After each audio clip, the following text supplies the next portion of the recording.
Trusses, trusses, trusses everywhere. All the different pieces, fits. Our garage is actually on a 12 roof and it's too tall to haul, so they had to cut off the top, and here are the tops. Or maybe there's the tops, I'm not sure. One of these might be the dormer ones, but yeah, it's a gajillion different pieces. I got the gable end hanging out there.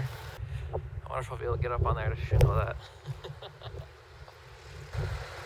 You get in the actual living room, you can see the vault ceiling. I guess it's kind of hard to see from the camera, but the 412 vault. I will have to underframe or something over here because this is the utility room and we'll need space there.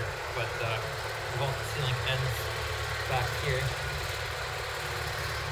And it looks like they're getting ready to set the girders for the porch. We had those built into the truss, so it's a very, very long truss. They're struggling a little bit, the ground being as soft as it is. They don't have a whole bunch of load bearing capacity. There's a big window. It looks like they haven't set the end gable yet, but they will. And I think that's where we're planning on potentially adding a window, so we can see some light in from the north there. It also would make the house look a lot nicer from the road. Lots of trusses. This here is my 18-inch overhang, and right now it's an inch and a half shorter than 18 inches because they have to put a fascia board on. They may be using fascia right now to actually brace these things up until they get the sheathing on.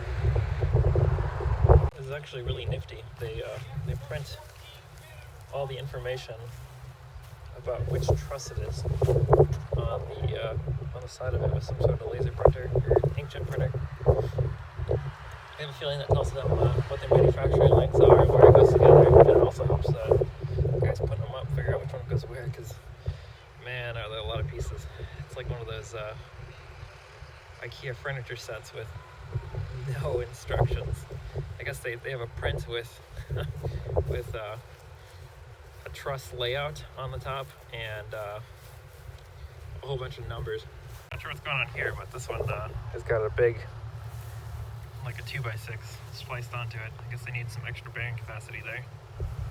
This is another one of those very long, very flimsy 612 trusses with the 312 porch roof. So this has got a flat bottom cord on it. Wow, I wonder why they beefed that up so much. It's, the whole thing is actually a 2x6. But yeah, that's going to be over the bedrooms and stuff.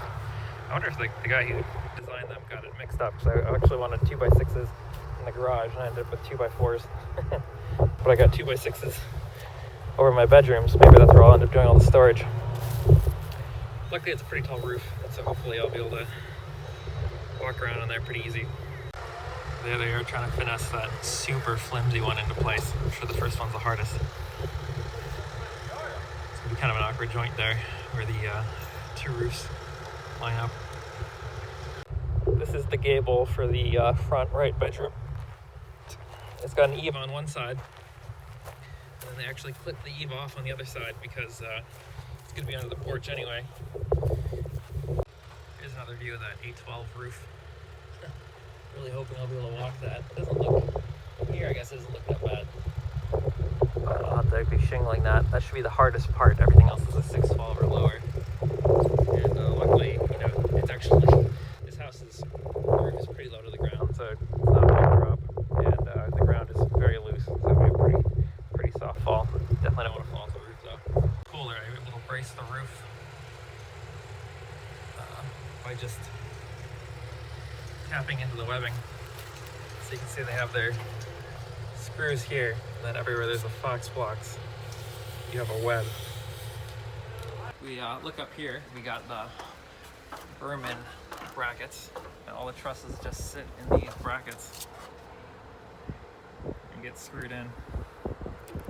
Here's another Berman bracket.